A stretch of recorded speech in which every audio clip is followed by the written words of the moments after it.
Hello out there. You're about to try your new super video display unit with the new super basketball game where Superboy has to beat the super team. He runs, he jumps, is almost flying, his arms waving in the air as he catches the basketball. He can even get on his knees and dribble through his opponent's legs. Yeah. The only thing he doesn't know how to do is walk. The opposite of animals, which can walk, but don't play basketball. Yes, but how do they walk, eh?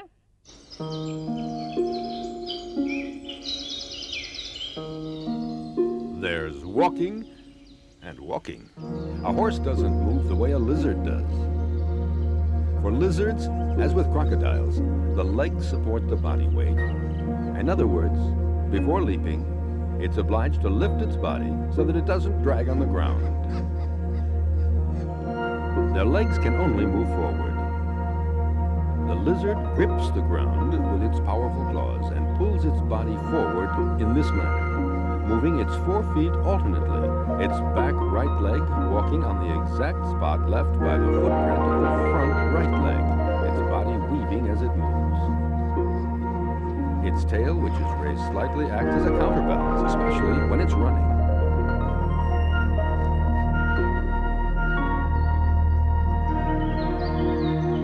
When it comes to mammals, there are 3 main types of walkers.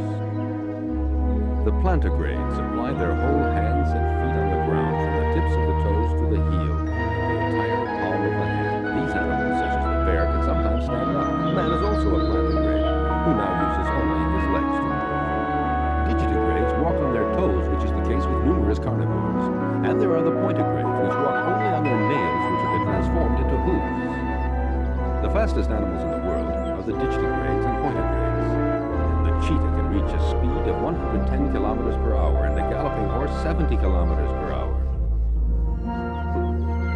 Quadrupeds, animals which walk on 4 legs, usually have 3 ways of moving: walk, trot, and gallop. Each of these speeds corresponds precisely to a sequence of movements of the mammal's limbs. And there are always exceptions. Don't forget that certain mammals have chosen another way of moving about. They don't fly, they don't swim, they hop. Yes, you recognized the kangaroo. To glide through the water like a dolphin in the ocean, to float on wings along a current like a stingray, to flutter in the tides like a seahorse, to hop about in stagnant water like a frog. I'd love that, but I don't know how to swim. Anyway, robots don't float. To swim like a fish.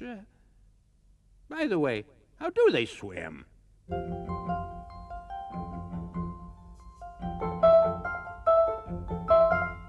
To swim like a fish.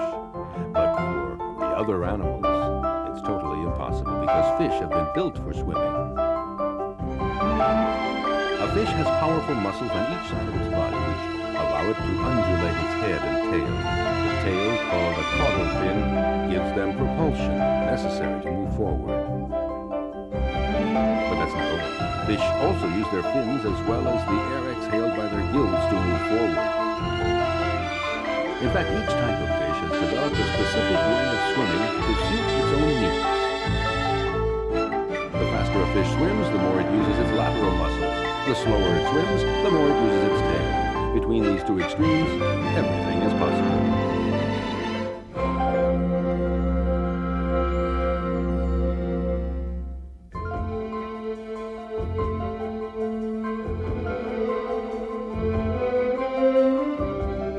But the muscles and the fins don't do all the work. When you dive into a pool, it's difficult to stay at the bottom because your body naturally rises to the surface. Fish have resolved this problem thanks to an organ called the swim bladder. It's a small pouch full of gas that allows it to adapt its weight to the water around it and thus regulate its distance from the surface.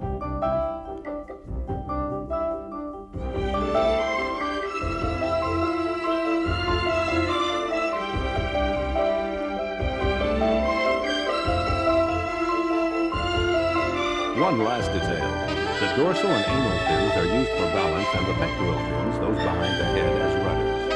And they never get them mixed up. There are lots lots of ways of flying, yes, and that's for sure. There certainly are. Well, think about it. Flying by gluing feathers to your back with wax and crashing because the sun melted the wax.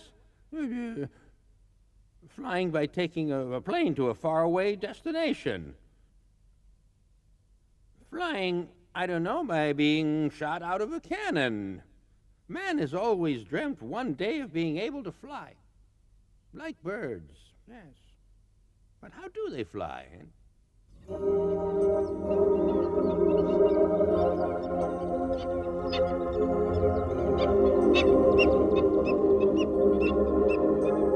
In order to fly, a bird must be light as a feather.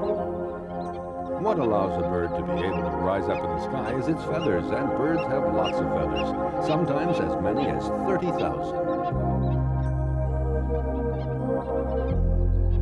Feathers are for birds what streamlining is to an airplane, a smooth surface which gives the bird its rounded and perfectly aerodynamic form, offering the minimum amount of resistance to the air. But none of this would be of any use if the ancestors of birds had not transformed their forelimbs into wings. Thanks to its slightly curved form, the wing creates aerial currents more dense above than below.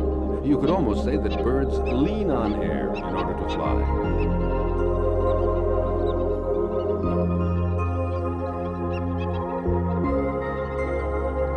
The wings are moved by powerful muscles, which, when they contract, lower the wings and propel the bird forward.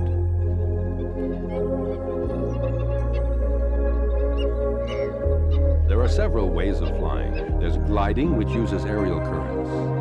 This type of flight is generally reserved for the bigger birds with imposing wings, such as vultures.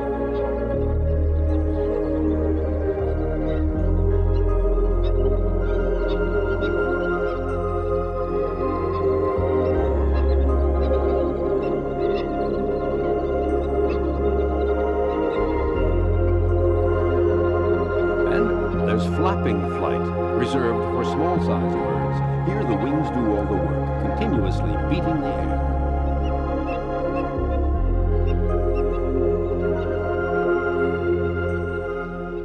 Leaning on his forearms and his knees, his elbows bleeding, the adventurer crawls cautiously through the moist, hostile jungle, his stomach knotted with fear and the enemy on his trail. Stooped, his head bent, his stomach tense, and the head of the department on his back, the adventurer has met his match. Nothing to be done. Nodding with servile approbation, the submissive employee whines, "Yes, sir, yes, sir." Animals surely have a more noble way of crawling, don't they?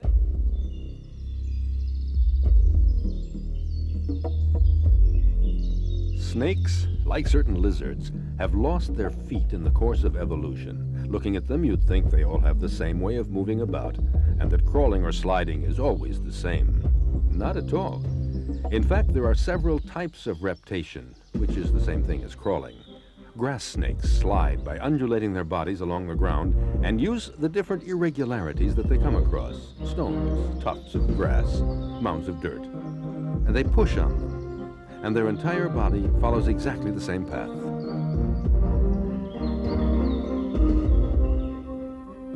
The second type is lateral movement, used by desert snakes. As it is difficult to find things to push against in the sand, the snake slides sideways. In fact, it uses the back of its head and the tip of its tail like 2 feet, which it moves alternately, like someone walking. Another method of crawling. The front part of the body pushes against the ground and pulls the rest of its body with it. This type of locomotion is used by average-sized snakes, such as the viper.